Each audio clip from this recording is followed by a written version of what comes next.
Hello, my name's Ian. I'm a driving instructor.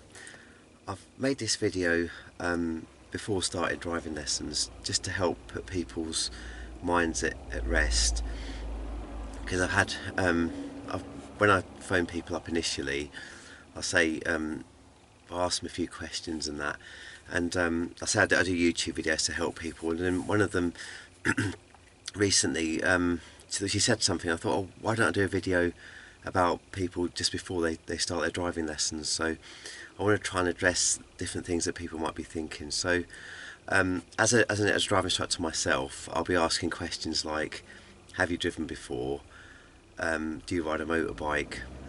Have you passed your theory test or looked at it? And and then I'll also ask them a question which might sound a bit weird to some people, but I ask them like their learning style, so how best they learn things. So some people learn best by playing with things, just by hands-on, just doing it.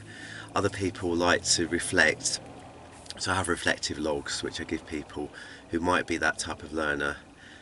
And some people learn by audio, by listening. Some people learn by watching YouTube videos, and then some people learn by reading and writing.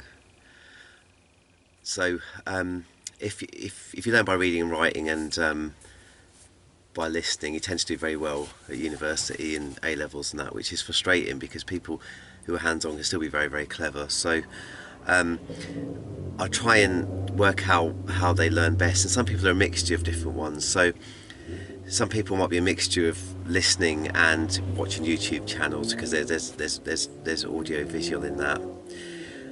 So I'll try and, when I phone you up, when we speak on the phone, I'll try and get a picture of how you feel. Please try and tell me as much as possible. Tell me what you're interested in, what, if you're at sixth form or university, what you're studying, because it helps me.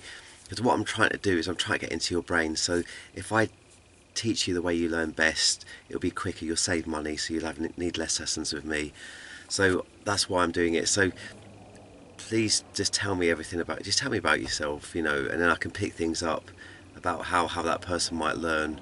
So it just helps me to sort of get to grips.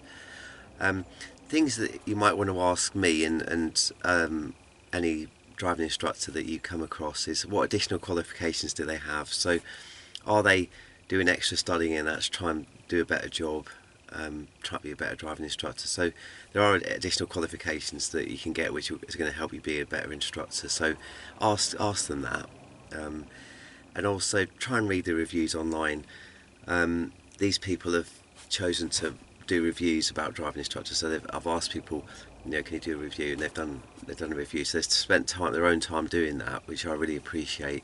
But it helps other people to see what they might think of me. The pass rate, I used to keep track of the pass rate.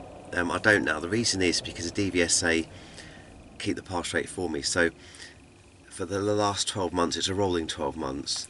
I can just email them and they'll email me back with the pass rate, and I can forward that email on to you. So it's an official DVSA email, so it's not been, there's no potential of it being people are lying about their pass rate. Just a side note on that, some of my in the past I've had customers that have got special needs and different things. So with one lady, she has emotional dysregulation, which means she's a really good driver, very safe driver, but at the exam, on the driving test, it does can fall down. So that can affect your pass rate, which doesn't necessarily mean you're a bad instructor. It means that you might be taking people who are unpredictable, or they've got things like emotional dysregulation, where it's very, very difficult in certain circumstances for them to perform.